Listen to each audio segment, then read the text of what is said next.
Assalamu alaikum wa rahmatullahi wa barakatuh. Алла амандық берсе, сіздермен бүгін Алладан жарлыққа тілеудің маңыздылығы жайында сөз қозғайтын боламыз. Алла амандық берсе, өйткені екі өмірінде проблемасын, екі өмірінде қиындығын шешетін нәрсе бұл Алладан жарлыққа тілеу екендігі жайында бүгін сөз қозғаймыз иншалла. Біз баршамызға белгілі, адам баласы күнәдан, қатеден пәк болмайды. Пайғамбарымыз саллаллаху алейхи ва саллям айтады, барлық адам баласы қателесуші. Қателесушінің ішіндегі ең абзалы, ең жақсысы тәубе етуші дейді. Және бір аят, және бір хадисте пайғамбарымыз саллаллаху алейхи ва саллям айтады, егер де адамдардың барлығы күнә жасамайтын болғанда, Алла субхана ва тағала оларды кетіріп, орнына күнә жасап, тәубе ететін, Алладан жарлыққа тілейтін адамдар жарататын еді деп айтқанда хадисі бар. Бұдан шығатын нәрсе, адам баласы мына өмірде кемшіліктен ада болмайды екен. Үнемі кемшіліктің үстінде, қателіктің үстінде болады екен. Адам жаратылысы сондай. Қателіктен. Алайда Алла субхана ва тағала бізге сол қателіктен құтылатын жолдарды көрсетіп қойды. Жолдар өте көп. Намаз оқу, зекет беру, ораза тұту, қажылық жасау, садақа беру, ізгі жақсы амалдардың барлығы не екен? Жақсы амалдардың барлығы біздің күнәміздің кешірілуіне себеп болатын нәрселер. Пайғамбарымыз саллаллаху алейхи ва саллям хадисінде де келеді, "Ва атби'а саййатал хасана тамхуха." Жамандық күнә істейтін болсаң, артынан міндетті түрде жақсы амал жаса. Жақсы амал дегенде ғұламалар намаз, зекет, ораза, садақа деген секілді амалдарды айтады. Ол не? Жаңағы күнәнің жойылуына, жаңағы күнәні өшіреді дейді. Сол үшін ағайындар, Алла субхана ва тағала бізді жаратты, бірақ бізде кемшілік бар. Біз қателікке барып қоямыз. Сол үшін Алла субхана ва тағала бізге сол кешірім күнәдан тазаратын бірнеше жолды көрсетіп қойды. Сол жолдың бірі ағайындар, бұл Алла субхана ва тағаладан жарлыққа тілеу. Кешірім сұрау. Бұл Алладан кешірім сұрау біз үшін өте маңызды нәрсе. Али ибн Аби Талиб айтады, өзінде құтылуы болып тұрып, құрдымға ұшыраған адамға таң қалам дейді. Құтылуы мүмкіндігі болып тұрып, сонда ол не деп сұраған уақытта истиғфар деп айтады. Егер адам баласы истиғфарды, Алладан жарлыққа тілеуді өзіне әдетке айландыратын болса, ол ешқандай қиындыққа түспейді екен. Баршамызға белгілі, естігенсіздер, Хасан аль-Басри, Алла разы болсын, сол кісінің жанына бір кісі келеді ғой. О Хасан, о имам, біздің елде құрғақшылық болды, жауын жаппайды, не істеймін, дұға қылшы деген уақытта Алладан жарлыққа тіле деп жауап берді. Екінші бір адам кедейлікті сұрап келді. Мен кедеймін, дұға қылшы маған деген кезде не деп айтты? Алладан жарлыққа тілеген деп айтты. Үшінші бір адам перзентсіздікті сұрап келген уақытта не деп айтты? Және де истиғфар айтқан. Алладан жарлыққа тілеген деп жауап берді. Жанындағы адам, қарап отырған адам тұрды. Ей, имам, үш адам келді. Үшеуі үш түрлі мәселемен келді. Алайда сіздің үшеуіне болған жауабыңыз біреу ғана ғой. Истиғфар ғой. Неге олай деп айтсыз дегенде, бұны мен өз ойынан шығарып жатқаным жоқ дейді. Алла субхана ва тағала Құран кәрімде айтты. Фақулту стағфиру раббакум иннаху кана ғаффара. Нұх пайғамбар өзінің қауымына былай дейді. Олайша сендер дейді, Раббыларынан жарлыққа тілеңдер. Кешірім сұраңдар жасаған күнәларың үшін. Алла тағала өте кешірімді, кешірімшіл. Юрсили самаа алейкум мидрара. Алла тағала сендерге аспаннан берекелі, мол нөсер жаңбыр жаудырады дейді. Бірі ана кісі не қылып келді? Құрғақшылықты сұрап келді. Хасан Басри истиғфар айтты деп айтты. Алла тағала Құран кәрімде қараңыз, Алладан жарлыққа тілейтін болса, аспаннан мол жаңбыр, берекелі жаңбыр жаптыратындығын айтып жатыр да. Уайумдидукум би амвали ва банин. Және өздеріңді дейді, бала шағамен, мал мүлікпен қамдайды дейді. Береді. Қарайтын болсақ, анау біреуі бала шағам жоқ деп келді. Құранда аятта дәлел тұр. Истиғфар айтатын болсаң, Алла субхана ва тағала бала шаға береді, мал мүлік беретіндігін айтып қойды. Ва яжъал лакум жаннати ва яжъал лакум анхара. Және сендерге бақшалар жасап, өзендер ағызады дейді. Осы аятқа қарайтын болсақ, ағайындар, біздің осы өмірдегі барлық қиындығымызды шешетін нәрсе осы Алладан жарлық алу екен. Біз шынымен үнемі тілімізді истихфарға әдеттендіретін болсақ, Алла субханала тағала біздің екі өмірлік қиындығымызды жеңілдетіп қояды. Кей кезде азаматтарды көреміз, шындығында құрғақшылық болып жатады. Истихфар көп айту керек. Кейбір азаматтар көреміз, жұмысы жүрмейді, жағдайы төмен, кедей, былай қарағанда. Құдай ешкім басына салмасын, бірақ сонда жағдайы бар адамдар, бар ағайындар жоқ емес. Оларға не? Осы көп истихфар айту керек. Истихфар қанша көп айтса, оған сонша жақсы ағайындар. Хасан аль-Басри, Алла разы болсын, ол кісі былай деп айтады. Үйлеріңде, жолдарыңда, жүрген жерлеріңде, дастарханның үстінде отырасың ба, осындай отырыстарда отырасыңдар ма, базарда ма, қай жерде болмасын дейді. Барлық орында Алладан жарлықау тілеуді әдетке айландырыңдар дейді. Астағфирулла, астағфирулла сөзін көп айтыңдар дейді. Өйткені сендер Алла тағаланың кешірімі қашан түсетінін білмейсіңдер дейді. Сол біз көп айтатын болсақ, проблемамыз бәрі шешіледі. Дүние жоқ па? Алла дүние береді. Кейбір азаматтар перзентінің жоқтығын айтады. Перзентім жоқ, үйленгеніме 3 жыл болды, 4 жыл болды, 10 жыл болды, бір перзентке зармын дейді. Көп жерге барады, тәуіптерге барады, түрлі емдерді қабылдайды. Соңында келіп мешітке келеді. Соңында келіп имамдардан келіп кеңес сұрайды. Міне біз, егерде біз үйленгеннен бастап, отбасы құрғаннан бастап, Алла тағаладан жарлықау тілейтін болсақ, Алла субханала тағала бізге берекесін беріп қояды. Бізге иманды, салихалы ұрпақтар беріп қояды. Сол үшін біз әрқашанда осы истихфарға өзімізді не қылуымыз керек? Әдетке айландыруымыз керек. Бала-шағаларымызға да үйретуіміз керек. Лұқман Хаким өзінің баласына: "Ей балам, Алла тағала мені кешір" деген сөзді көп айтқан дейді. Оған сен әдеттенгін. Шынында Алла субханала тағаланың бір белгілі бір уақыт сағаттары бар дейді. Ол уақытта Алладан кім не сұрайтын болса, Алла оны міндетті түрде қабылдайтын, қайтармайтын уақыты бар дейді. Оңай нәрсе ғой, қиын нәрсе емес. Абу Хурайра, Алла разы болсын, айтады: "Мен пайғамбарымыздан көп астағфирулла айтатын жанды көрген емеспін" дейді. Пайғамбарымыз саллаллаху алейхи ва саллям бұл сөзді өте көп айтатын болған. Абу Хурайра айтады: "Мен бір күнде 12.000 рет астағфирулла айтамын" дейді. Пайғамбарымыз саллаллаху алейхи ва саллям: "Мен 100 рет одан да көп айтамын" дейді. Бір риуаятта 70 одан көп деп айтады. Қарап тұрмыз, ол үнемі да тіл күндіз түні бұны айта берген жақсырақ. Өйткені бұл бізге тек қана жақсылық алып келеді, жамандықтан бізді құтқарады. Және пайғамбарымыз саллаллаху алейхи ва саллям хадисінде келеді ғой: "Кім истихфарды өзіне әдетке айландыратын болса, Алла субханала тағала, енді адам баласы болғаннан кейін бір басында бір қайғысы болады ғой, бір қиындық болады ғой, сол қиындықтан шығарып қояды екен. Бір қайғысы болса, сол қайғысынан құтылдырып қояды екен. Және де өзі ойламаған жерден рызық беріп қояды екен." Сол үшін біз әрқашанда өзіміздің тілімізді осы истихфарға ағайындар әдеттендіруіміз керек екен. Үнемі. Бұл бізге керек. Басқа сөздерден көрі, жаман сөздерден көрі, біреуді ғибат, біреу жайында өсек айтқаннан көрі, осы тілімізді истихфарға келдіретін болсақ, әдетке айландыратын болсақ, иншалла біз Алла тағаланың сүйікті құлы боламыз. Әр екі өмірдің бақытына қол жеткіземіз.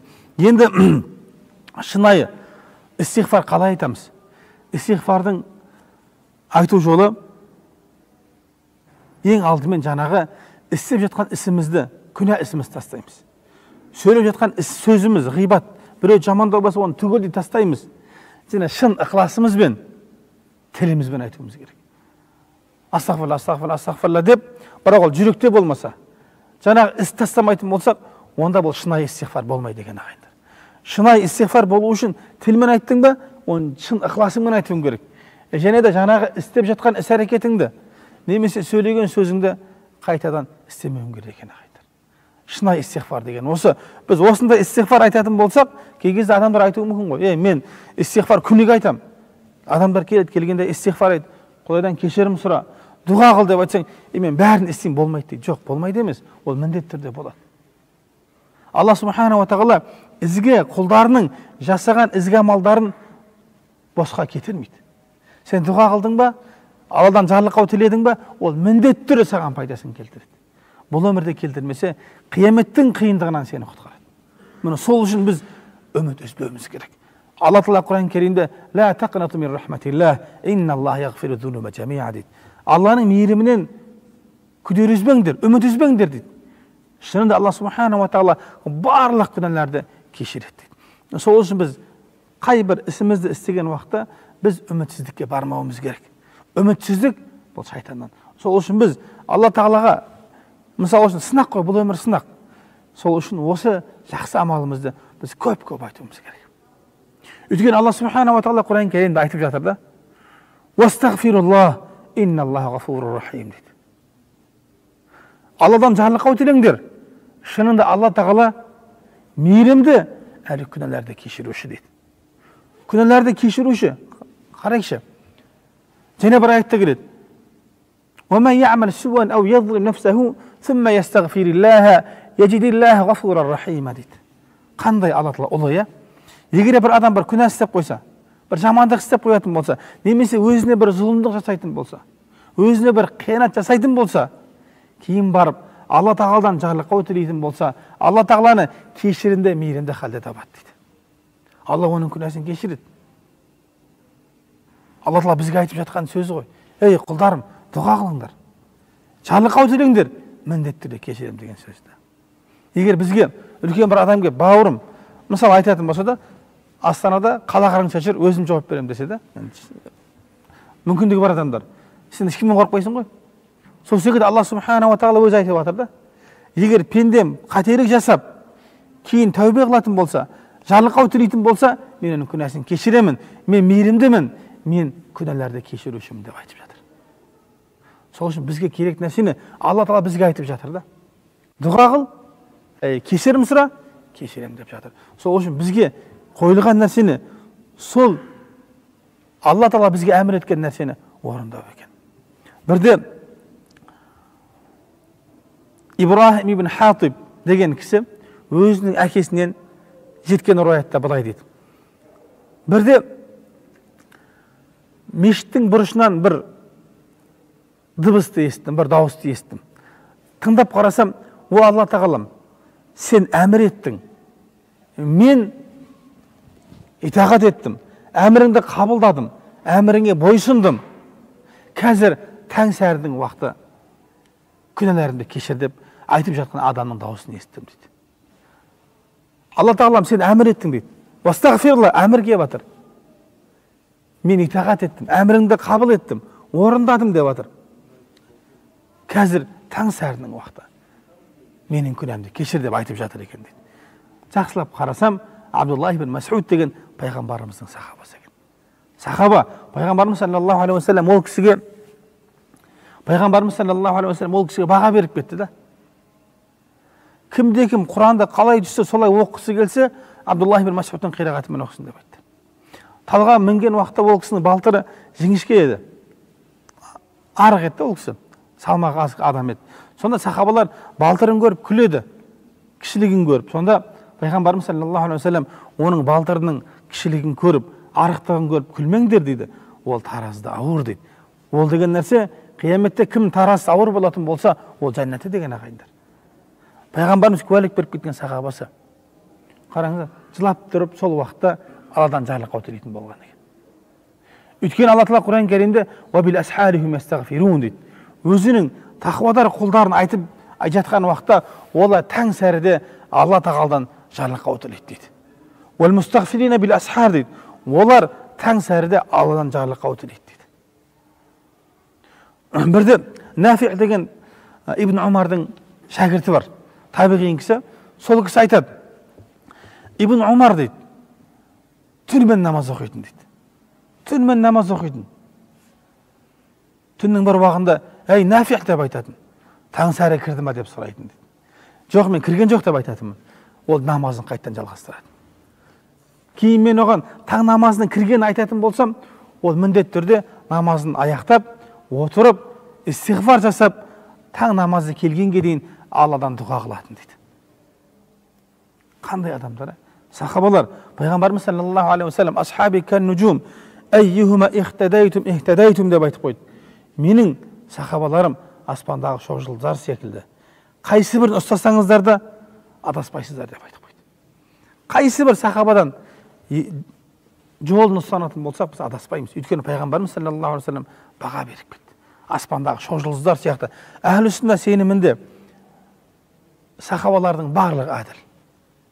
қайсы бірін жолын ұстасақ та иншалла біз адаспаймыз. Сол күнәсі кешірілген сахабалардың өзі де түнде таңертең таң сәріде тұрып Алладан жарлықау тілейтін еді.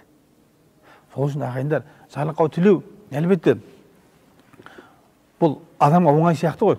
Не ол астағфирулла астағфирулла айта саламын деп айтуыңыз мүмкін ғой. Бірақ оны бағана тілмен айтып, шын ықыласпен айтып, жүрекпен бекітіп, ол амал тастау ол қиын нәрсе да. Және де ол истиғфарды адамдар ұйықтап жатқан уақытта оянып 2 бас немесе 4 бас 8 бас намаз оқып тұрып, намаздан кейін отырып жылап тұрып, Алла тағалам сен мейірімдісің, сен рақымдысың, сен тәубелерді қабыл етушісің, менің күнәларымды кешір деп дұға қылу бұл оңай емес ағайындар. Негізі бұл оңай. Алла кімге оңай қылса болды соған оңай ағайындар. Кейбір азаматтар бар да, намаз оқымаса жүрегі ауырайды. Кейбір азаматтар түнде тахаджуд намаз оқымаса өзіне кінәлайтын азаматтарды мен көзіммен көргем. Мен қандай адаммын деп. Бірақ біз түнде тахаджуд намаз оқуға ниет қылатынымыз да қылмайтынымыз да бар ғой.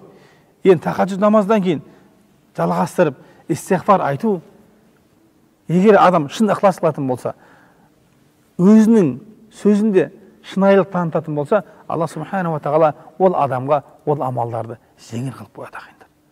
Сол үшін біз үнемі тілімізді истиғфарда ұстағанымыз жөн ағайындар. Салих пайғамбар, Салих деген пайғамбар болды. Бұл кісі өзінің қауымын Алла тағалаға итағат етуге, Алла тағаланың дініне шақырған уақытта үнемі қарсы келетін да. Аллахтың азабын жібер деп сұрайтын да. Құдай сақтасын, бізде де бар ғой, Алланың азабын көреміз ғой, келсін деп айтатын азаматтар табылуы мүмкін. Салих қауымы, Алла сақтасын, айтатын еді. О, Салих бізге уәде еткен азапты жібер деп айтатын еді. Сонда Салих алейхиссалам: "Я қауми, лима тастаъджилуна бис-саййиати қабла ал-хасана, лаула тастағфируна Аллаха лааллакум турхамун" дейді. Жақсылыққа шақырып, оларды қияметтің азабынан құтылдыру үшін жіберген осы аяттан түсініледі. Пайғамбардың өмірін оқыңыз, пайғамбарымыздың барлық пайғамбарлардың өмірін оқысақ осындай. Салих алейхиссалам айтып жатыр да: "Ей қауымым" дейді. "Я қауми, лима тастаъджилуна бис-саййиати қабла ал-хасана". Жамандықтан не себепті дейді? Жақсылықтан алдын жамандыққа асығасыңдар дейді. Жақсылықтан алдын жамандық деген кезде біздің муфассир ғұламаларымыз тәпсірлеген уақытта неге Алланың мейірімін тастап, неге Алланың азабын асығасыңдар дейді. Алланың мейірімі бар ғой, неге Алланың мейірімін сұрамайсыңдар? Неге Алланың рақымын сұрамайсыңдар? Неге азабын сұрайсыңдар? Егер сендер Алладан шынайы тәубе етсеңдер, жарлықау тілесеңдер, Алла тағаланың, егер сендер Алла тағаладан шынайы кешірім сұрайтын болсаңдар, сендер әрине міндетті түрде Алланың мейіріміне бөленесіңдер ғой деп айтып жатыр. Сөзінің кеңінен айтқан уақытта азапты сұрамаңдар. Керісінше сендер Алланың мейіріміне бөленуге асығыңдар, кешірім сұраңдар, міндетті түрде Алла тағаланың мейіріміне бөленерсіңдер дейді. Сол үшін бұл кешірім сұрау бір әрқашанда бізге керек нәрсе ағайындар, ауадай қажет нәрсе. Және де кешірім сұраған уақытта бағана айтқандай, Алла тағаланың үмітінен ешқандай күдер үзбеуіміз керек. Алла субханала тағала береді, 100% береді. Алайда бір кемшілік, бір қателік кететін болса, ол бізден ағайындар. Бізде бір сеніміміз дұрыс болмай жатыр ма? Немесе бір күнәміз бар ма? Немесе бір ісімізде, немесе бір жерімізде қателік бар ағайындар. Сол себепті ол кешігіп жатыр. Немесе ол қияметке сақталып жатыр. Немесе ол себепті бізге келе жатқан пәлекеттер кетіп жатыр ағайындар. Сол үшін біз жасаған дұғамызға, жасаған, сұраған жарлықауларымызға ешқашанда не қылмайық, ешқашанда үміт үзбейік ағайындар. Баршамызға белгілі, ең алдымен Алла субханала тағала Адам алейхиссалам жаратты. Адам алейхиссалам жаратқан уақытында Адам алейхиссаламға жәннатта қалағандарынша ғұмыр кешіңдер, Хауа анамыз екеуіне. Қалағандарынша ғұмыр кешіңдер, өмір сүріңдер, қалаған жемістерінен жеңдер, суынан ішіңдер деп не қылды? Мүмкіндік ерік берді. Алайда бір ағашқа жақындамауды әмір етті. Шайтан ләйін баршамызға белгілі, шайтан ләйін Адам алейхиссаламды келіп азғырды, азғыра алмады. Хауа анамызға келіп, сол анамыз арқылы не қылды? Ол шайтан ләйін ісін амалға асырды да. Сөйтіп екеуі жаңағы жемістен жеген уақытта жәннаттан қуылды. жәннаттан қуылды, шайтан да қуылды, шығарылды. Адам алейхиссалам да, Хауа анамыз да қуылды да. Алайда Адам алейхиссалам мен Хауа анамыз не қылды? Алла тағалаға деген жалбарынуын, жарлықауын тілеуін тастаған жоқ та. Бүкіл жерінде не қылды? Екеуі Алладан жарлықау тілеп жүрді. Күнәсі үшін жарлықау тіледі. Қал Раббана заламна анфусана ва иллам тагфир лана латархамна ланакунанна минал хасирин деп айтты. Адам алейхиссалам Хауа анамыз айтты: "Ей Раббымыз, біз өзімізге, нәпсімізге зұлымдық еттік. Егер сен бізді кешірмейтін болсаң, бізді мейліміңе бөлемейтін болсаң, біз міндетті түрде зиянға ұшырағандардан боламыз" деп не қылды? Дұға етті. Шайтан не қылған жоқ ағайындар? Дұға етті ме? Шайтан дұға еткен жоқ. Ол тәкаппарлық етті. Сол үшін ол мәңгілікке не қылды? Алланың мейірімінен ұзақтатылды. Ал Адам алейхиссалам мен Хауа анамыз не істеді? Адам алейхиссалам мен Хауа анамыз Алла тағалаға деген құлшылығын, Алла тағаладан жарлықау тілеуін тастаған жоқ та. Алла субханала тағала баршамызға белгілі Мекке қаласында Арафатта Рахман тауының үстінде екеуінің дұғасын қабыл етті, кешірімін қабыл етті. Бұл деген нәрсе біз атамыз Адам алейхиссалам, анамыз Хауа анамыз секілді істер тастамауымыз керек. Бұны үнемі өзіміздің өмірімізде қолдануымыз керек. Осы бір соңғы сөзі бір қиссамен бітіретін болсақ, бұл қиссаны көпшілігіңіз естігенсіздер. Ахмад ибн Хамбал, Алла разы болсын, мүмкін естімегендер де бар, пайдалар. Бірде Ахмад ибн Хамбал бұл кісі өз заманда танымалы ғалым болған. Өз заманда бұл кісінің атағы жер жаратып болған. Ислам әлемінде танымалы кісі болған, хадисші кісі болған. Ислам алғашында бұл кісіні фақих ретінде қабылдаған емес. Фиқ саласына кіретін болсаңыздар, Ахмад ибн Хамбал, Алла разы болсын, ол кісіні фақих жөнінде есепке алмаған. Ол кісіні мухаддис ретінде есепке алып, ол кісінің сөзін алатын болған. Алайда бұл кісі әхлі сүнна ғалымы, Алла рахымына бөлеген болсын. Ол кісі жасы қартайған уақытында бір елге барады, бір елді мекенге барады. Елді мекенге барады да өзінің Ахмад ибн Хамбал екенін ешкімге жарияламайды. Енді мешітке келеді, мешіт Құдайдың үйі, Алланың үйі дейді да, мешітке келіп, ұйықтамай түнемекші болады. Сонда ол кезде де күзет бар екен да. Күзет сол кездің өзінде Ахмад ибн Хамбалдың кезінде де мешітте күзет болған екен да. Сонда анау Ахмад ибн Хамбал мешітте ұйықтамақшы болып жайғаса берген кезде күзет келеді да, мешіттен шық дейді. Ахмад ибн Хамбал: "Мен баратын жерім жоқ. Осы жерде түнейін, Алланың үйі ғой, азанда кетемін" дейді. Күзетші жоқ дейді. "Шығасың" дейді. Қалайын деп не қылса, күзетші шығарып жібереді. Ахмад ибн Хамбал сөзге келмейді да, мешіттен шығады. Мешіттің табалдырығына сол жерде не істейді?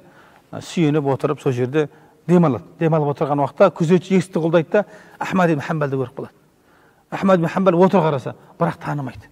Егер ол Ахмад ибн Хамбал деп айтатын болса, жаңағы күзетшіге, ол үйіне апарып қонақ қылады да, бірақ ол кісі айтып жатқан жоқ та, "Мені танымай айтсың ба, мен кім екенін білмей жатсың ба" деп айтқан жоқ та. Ол қарапайымдық жолды ұстанды да. Өйткені бұда бір сыр бар, сыр кәзі келеді. Анау кісі кет дейді да, күзетші. Мен мешіттің ішінде емеспін ғой, сыртында тұрмын ғой, бола берейін да дейді. Жоқ, кет дейді. Ахмад ибн Хамбал кетпейді. Сонда жаңағы күзетші бұны екі аяғынан ұстайды да, жолдың ортасына сүйрейді. Сонда жанында, жаңағы мешіттің жанында бір навайшы бар екен. Навайшы нан пісіретін адам. Навайшы жаңағын көреді да, жанашып кетеді. Үлкен қария кісіні күзетші аяғынан сүдіріп жатқанын көріп жанашып кетеді да, "Ақсақал, келіңіз, маған келіңіз" дейді. Ахмад ибн Хамбал жаңағы сөзін қабыл алады да, жаңағы навайшының үйіне келеді. Навайханасына келеді. Бұлған жақсылап құрметтеп шайын береді, тамағын береді, өзінің барын ұсынады. Жеп болғаннан кейін жаңағы күзет навайшы нан пісіруге кірісіп кетеді. Өйткені азанда адамдарға нан пісіріп сату керек. Оның күн көрісі. Нан илеп жатқан уақытта Ахмад ибн Хамбал бір сөзді естіп қалады да. Қандай сөз? "Астағфирулла, астағфирулла" деген ана кісінің сөзін естіп қалады. Қарай, тоқтамай астағфирулла сөзін айтады. Нан илеп жатыр, қамыр дайындап жатыр. Тілі астағфирлада, астағфирлада. Қарап тұрады да, істеп болғаннан кейін жаңа кісінің алдына келеді да, "Сен үнемі осыны айтасың ба" деп сұрақ қояды. "Мен үнемі осыны айтамын."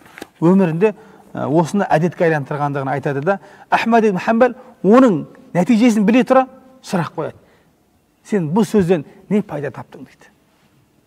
бұл сөзден қандай пайда таптың деп сұрақ қояды. Сонда жаңағы кісі, мен дұға қылсам, дұғам қабыл болады дейді.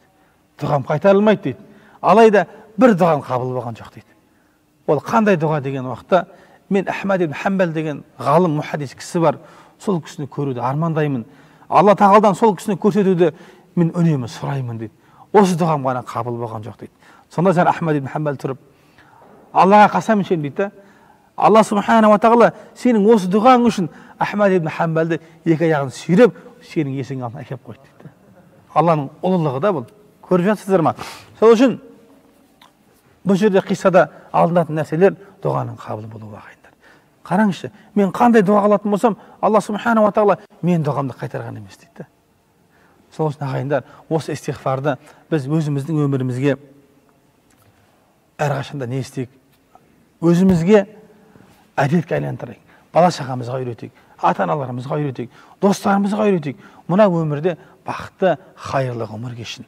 Мына өмірде сізге сыйлық сыйлады ма, сізге жеңілдік әкелді ма, міндетті түрде қияметте бұл бізге жеңілдік алып келеді ағайындар. Сол үшін истиғфарды көбірек айтайық. Алла субхана ва тағала баршамызға естіген білген нәрсемізге амал ететін өзінің ізгі салихалы құлдарынан етсін. Амин. Әлхамдулиллахи раббил аламин. Алла тағалам осы сабақтарымызда, осы айтылған уағыздарымызды Алла тағалам пайдалы еткен. Алла тағалам әрқашанда өзіңе жарылқау тілейтін, өзіңнен кешірім сұрайтын, өзіңе тәубе ететін ізгі салихалы құлдарынан еткен. Алла тағалам баршамызға екі өмірдің жақсылығын бер, өзіңнен басқаға мұқтаж етпе. Әлхамдулиллахи раббил аламин. Бирахматика я архамар рахимин. Аллаху акбар.